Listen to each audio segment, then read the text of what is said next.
Congress BRS పై fire అయ్యారు కేంద్ర మంత్రి Bandi Sanjay. CM Revanth Reddy BRS chief KCR కలిసి కుమ్మక్కు రాజకీయాలు చేస్తున్నారని విమర్శించారు. 6 గ్యారెంటీలు అమలు చేయాలని డిమాండ్ చేశారు. రాష్ట్ర ఖజానా పరిస్థితి బాగాలేదన్నారు.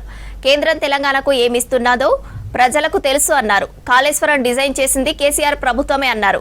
కవితతో సహా ప్రజాస్వామ్యంలో ఎవరైనా ఎన్ని పార్టీలైనా పెట్టుకోవచ్చన్నారు బండి సంజయ్. కరీంనగర్ జ్యోతినగర్లోని తన నివాసంపై కొత్తగా ఏర్పాటు చేసిన సోలార్ సిస్టమ్ను పరిశీలించారు కేంద్ర మంత్రి బండి సంజయ్.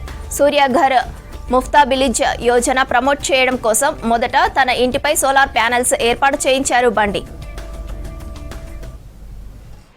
ఎవరైనా పెట్టుకోవచ్చు పార్టీ, ఎవరైనా ప్రజాస్వామ్యం ఇది. ప్రజాస్వామ్యంలో ఎవరైనా ఎన్ని పార్టీలైనా పెట్టుకోవచ్చు. పెట్టిన పార్టీలన్నీ కూడా రాజకీయ స్వార్థంతో కాకుండా పేద ప్రజల కోసం, రాష్ట్ర ప్రయోజనాల కోసం పనిచేసే విధంగా, అటువంటి ఆలోచన ఉండే విధంగా వచ్చే ఏ రాజకీయ పార్టీలైనా ప్రజలు స్వాగతిస్తారు, హర్షిస్తారు. దానిలో ఏం అనుమానం లేదు. వాళ్ళ ఇష్టం, వాళ్ళ పార్టీ వాళ్ళ ఇష్టం, వాళ్ళ ఆలోచన వాళ్ళ ఇష్టం. ఇప్పుడు డిజైన్ చేసింది ఎవరు? వాళ్ళే డిజైన్ చేసింది ఆ ప్రభుత్వమే. ఎందుకంటే కేసీఆర్ పెద్ద ఇంజనీర్ కదా, ఇంకొక అవకాశం ఇచ్చిండు. టోపీ పెట్టాడు, చెల్ల కట్టబట్టిండు, అసెంబ్లీలో కూర్చున్నాడు. అసెంబ్లీ కూర్చుంటే స్టిక్ పెట్టి మొత్తం డిజైన్స్ పెట్టాడు. దానికి ఇంజనీరు అన్ని నేనే అన్నాడు. డాక్టర్ నేనే, ఇంజనీర్ నేనే, రైతు నేనే, అన్ని నేనే. అన్నిటికీ అన్ని వేషాలు వేసిండు.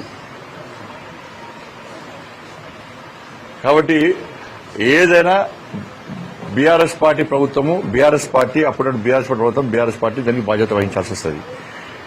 దాంతో కాంగ్రెస్ పార్టీ ప్రభుత్వం విచారణ చేస్తుందంటే విచారణ ఏది అంటే సిబిఐ అంటది.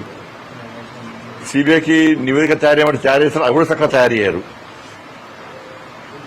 ఎందుకంటే రాష్ట్ర ముఖ్యమంత్రి బీఆర్ఎస్ పార్టీతో కుమ్మక్కాడు.